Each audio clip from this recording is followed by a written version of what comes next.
Good afternoon, teacher. Sorry. Hello, good Astrid. How are you? Is everything okay? I am fine, thank you, teacher. Great. That's good to know. So let's start, please, with today's practice. We gotta read this article this time, okay? And it's going to be the usual, right? We read the article and we try to understand how it works and the main ideas that I want to convey.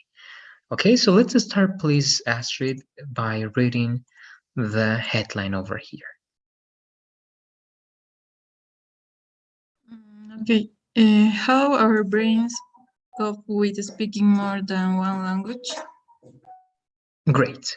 So this is today's topic. It's part of neuroscience, right? And again, this seems to be easy. We don't have interesting or different words except for this one. All right, but this word can make the meaning of this idea a little bit different. But let's see how it goes. Actually, Astrid, to start this one, I would like you to explain, please, this headline. How can you explain what they are saying here and what type of information do you think we're going to read in this article?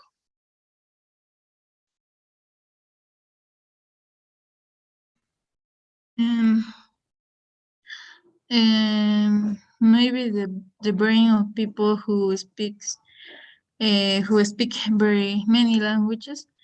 Um, they their brains work different to other person maybe that only speak one language.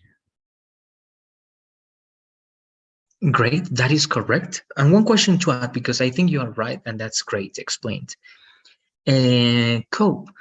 What do you do when you cope with something, Astrid? Is it usually something good? When you have to cope with something, is it something good, the thing that you have to cope with? Or is something negative or hard sometimes, the thing that you have to cope with? And to call teacher, llamar. No, this one, to cope. To cope, exactly. What happens when you cope with something? When you cope with something is because it's easy to have the relationship with that, or when you cope with something is because it's hard and difficult. What do you say? I think it's difficult because when you are talking in one language, maybe you could say some words in the other language. For example, if you are speaking in English, you can use maybe unconscious, you can use words in Spanish too. Great, great. I think that's great, Astrid. And yes, actually, they are going to mention some elements like the one you just mentioned, and that's great. So yes, usually you cope with something that is difficult, right? Because to cope means to deal with something, right? Usually you deal with problems, you cope with problems, you deal with difficult situations, you cope with difficult situations. So in other words, they are saying that, as you said very well, that our brains have to deal with speaking more than one language, implying that yes, perhaps it is not easy, and perhaps they, right, the brains, they have difficulties in doing it. All right, so let's learn about those difficulties. Let's start with this introduction, please, Astrid. This one over here. Speaking a second or even a third language can bring obvious advantage, but occasionally the words, grammar, and even accents can get mixed up. This can reveal surprising things about how our brains work. Perfect. Okay, so I think this is just confirming what we said. This is just adding the information that we talked about. Okay, so I think we're not going to explain this. Rather, we are going to try to work with these words, and you're going to tell me if you have any questions, all right? This one, how do you read this word one more time, Astrid? Advantage? All right, it's not bad. In singular can be, right? Singular is one advantage, and it's better instead of two. It's not incorrect if you say advantage, but remember that In American English, they are going to say that more like advantage, like n instead of t. All right, so one advantage, but here this is plural. So these are advantages. All right, but you can say advantages, but it's better again in the American way, advantages. Okay, so let's repeat these two ways, please, Astrid. Advantages or advantages. Advantages. Good. This one, I think this was good. Only one vowel was a little bit different. Let's repeat this one, please. Occasionally. Okay, yes, so it's correct. Just this make it a little bit more like a, like occasionally. Occasionally. Let's repeat that one, please. Okay, occasionally. Occasionally, great. And this one was also good, but don't forget about the ed. The x, all right, is not like a strong consonant. So it's not something that is going to make you pronounce the ed, but it has to be like a t, right? So it's going to be mixed up. Okay, let's repeat the two words together, please. Mixed up. Meets up. Okay, good. And the last T a little bit more noticeable, right? Mixed up. Good. That's more than enough. Great. So here again, right? So a second or a third language can bring some advantages, but of course, some difficulties and some disadvantages. Why? Because you can mix up why or what? Grammar, even accents, right? And of course, sometimes it's really hard to leave your accent aside and you're going to pronounce or stress the words in different ways or pronounce them differently, right? So it's important to take that into account. So again, it has advantages, but it also has disadvantages, right? Speaking languages. But this is what we're going to do, right? This can reveal surprising things about how our brain work. Okay, so here we're going to take a look at that. Astrid, let's start actually reading the article itself. And let's start with these two elements, please. Okay. And standing in line at my local bakery in Paris, apologizing to an incredible, confused shopkeeper. He's just asked how many pastries I would like, and completely inadvertently I responded in Mandarin instead of French, and equally badly. And a dominant English speaker and having used Mandarin properly in years. And yet, here is in this most Parisian of settings, it somehow decided to research itself.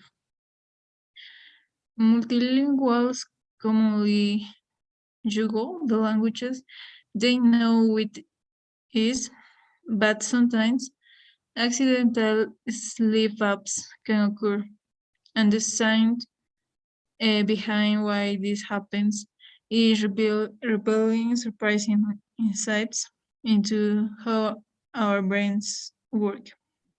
Great, perfect. Very good, Astrid. So before working on those words, okay, in general, just with the words that you understand, Astrid, okay, not with the words you don't understand, because later on you're going to tell me.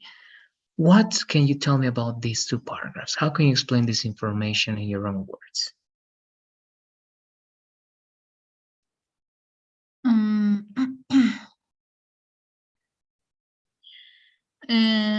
maybe that the person has a native language, the Mandarin, Chinese, maybe, and maybe it will be natural to win.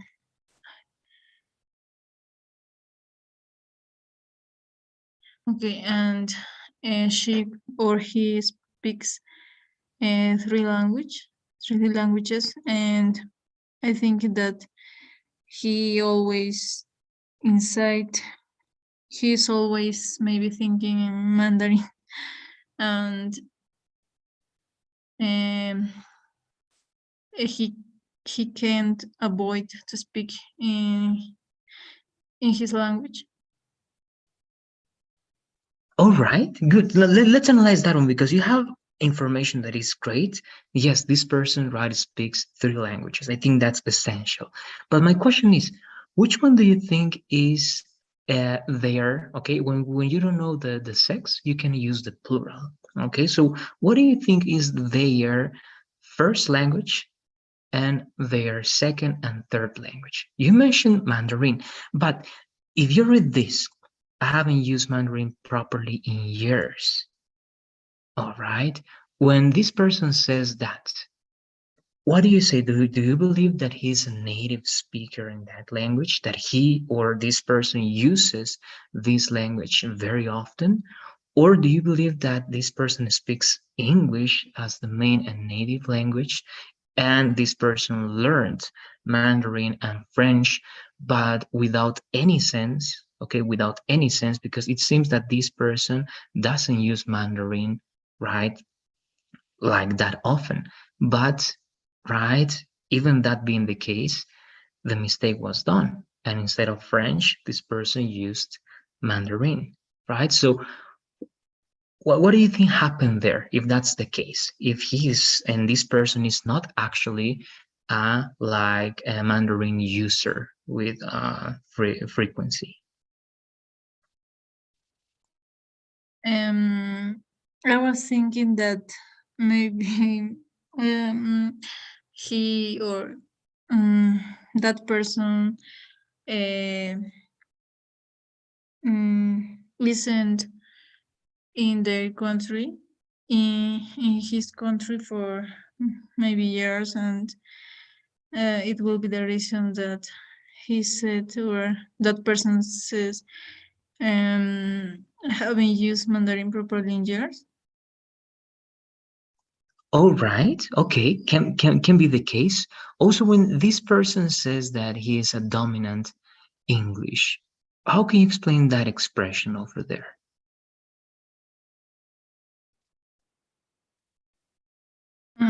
He that person speaks English fluently. All right, good. Yes, can be referred to that and can be referred to many details related to being native, but mainly dominant doesn't imply directly that it's native, right? But it seems that it's the main language that, at least at that moment, right, this person is speaking. So good, we have those elements. Now, when you speak more than one language, then as you said over here, Astrid, and here you see the example because you said that before, you can use different words from different languages, right? And here, being in France, this person used Chinese, right? And of course, right, being a dominant English, haven't used Mandarin in years. So all that situation is confusing, right? But again, it's because something happens in the brain that made that person use that language, all right? It can be, of course, very simple to understand that you get confused, but if you really don't have that language over there and comes up suddenly, it's a little bit confusing, right? That's why this person also feels very confused about it. But let's now try to understand some expressions, please, Astrid. We're going to start with this one before going even to the words for pronunciation. What is to stand in line, and how can you use this in a sentence?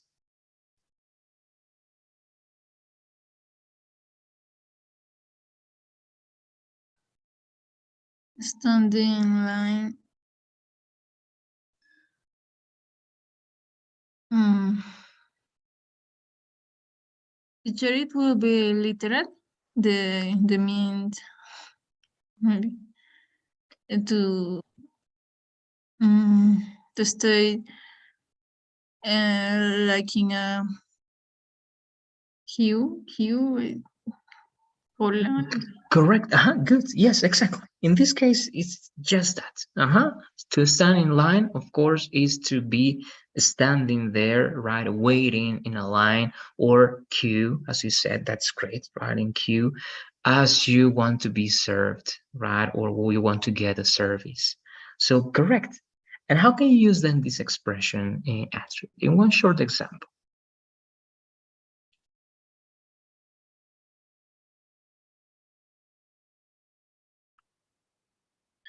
And I was standing in line to get my passport. Okay, good, good. I think that's correct. That's very good. That's the first one. Great. The other one is going to be this shopkeeper. Sorry. What is a shopkeeper? We know it's a person.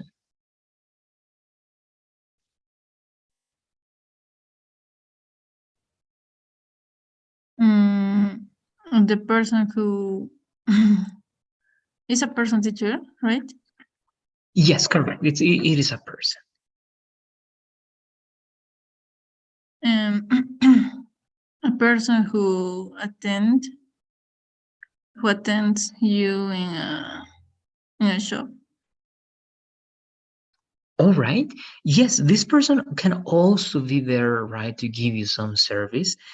But adding to that one, actually, the shopkeeper is going to be also the owner of the store. In this case, we're talking about a bakery. All right, that's going to be part of the correction. Okay, this is like A, so bakery, right? So the shopkeeper is the owner of this bakery. So one more time, how can you use then shopkeeper in one short sentence?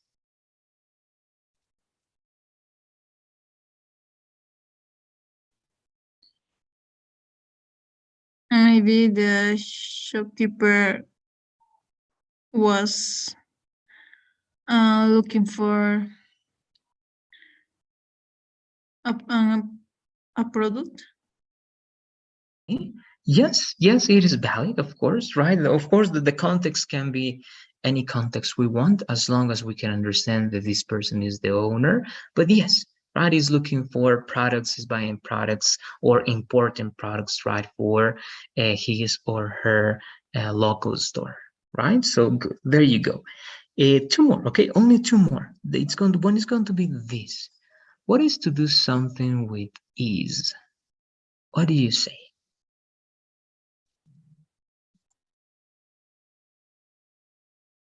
Mm, facilidad. Good. You can say, right? It's to do something without any type of difficulty, right? Correct. So that's to do something with ease, right? Not having difficulties as you are performing that action. So again, a short example, but tell me what is something that you can do with relatively ease, Astrid? Um, she was answering the questions with this with this. Right? One more time, please. It was a little bit bugged. I couldn't understand very well. One more time, please. She was answering the questions of the exam with ease. Okay, good, good. I think that works very well. Exactly. She studied, so she didn't have any difficulties. All right. And the last one, okay, the last one is going to be sleep ups. Sleep ups, right, or accidental sleep ups are like small mistakes that you can make mainly when you are like speaking, right? So you're speaking, and again, you have some slip ups. It means that, as you said, you may speak a different language as you're speaking one different language, right? Or you may change the words, or you may even use a word that doesn't exist in that language but is similar to your native language, but it sounds good, right? But again, those are slip ups. So how can you use this one? Remember that slip ups in this case, or slip up, is a noun, okay? You have slip ups, you commit or make slip ups.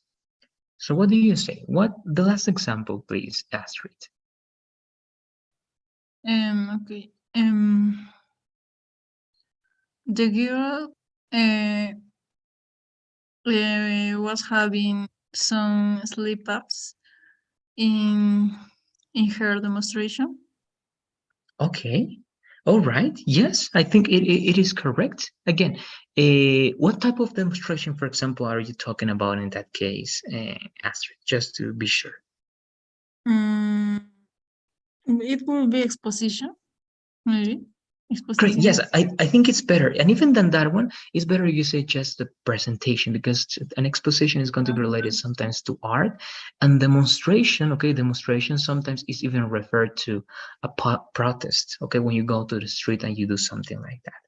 Okay, of course you can demonstrate things, you can do that on stage, but yes, a presentation or it could be a presentation in that case. So good. I think that would be great then. And now we're just going to repeat these words and we are done. Astrid, we're going to start with this one, please. As we said, this is going to be like A, so it's bakery. Let's repeat that one, please. Bakery. Great, there you go. This one is going to be like E, so it's equally, and this again, the ED, and this is like confused, surprised, but more confused. All right, so equally baffled. Let's repeat that, please. Equally baffled. There you go, right? So when you're baffled, you are confused, you are like asking to yourself, what happened? Right? This is to juggle, right? When you juggle is when this on the street, right? There are some people that juggle with objects and they throw the objects right into the air and they grab one and the other one is in the air, right? So they are juggling, right? And they are jugglers. And you see that also in circus. Okay, so to juggle is to, again, to change from one thing to another thing, in this case also with ease. All right, so let's repeat juggle, please. Juggle. Good, there you go. That's good, that's good. And this is going to be more like E, so it's going to be revealing, revealing. Let's repeat that one, please. Revealing. There you go. Okay, that's it. I don't know if you have any final questions to finish now, Astrid. Let me know, please. Teacher, and this, when it says and the sign behind, and the sign behind, what? Okay, this one, the science behind. Yes. Good. It means the explanation, the scientific explanation behind or why this happens. Okay, so here in the article, they are going to explain the science behind making mistakes as you speak. All right, so that's the idea. Okay, the science behind it means the explanations that tell you why these type of mistakes happen. And it's going to be surprising because our brains work in a very interesting way.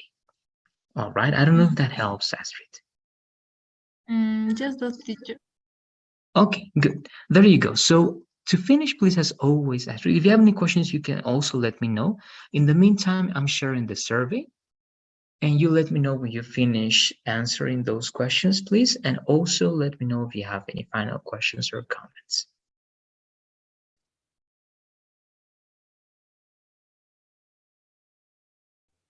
That's all, teacher. Thank you. Great. Thank you very much. Have a good night and see you tomorrow, Astrid. Bye-bye. See you tomorrow, teacher.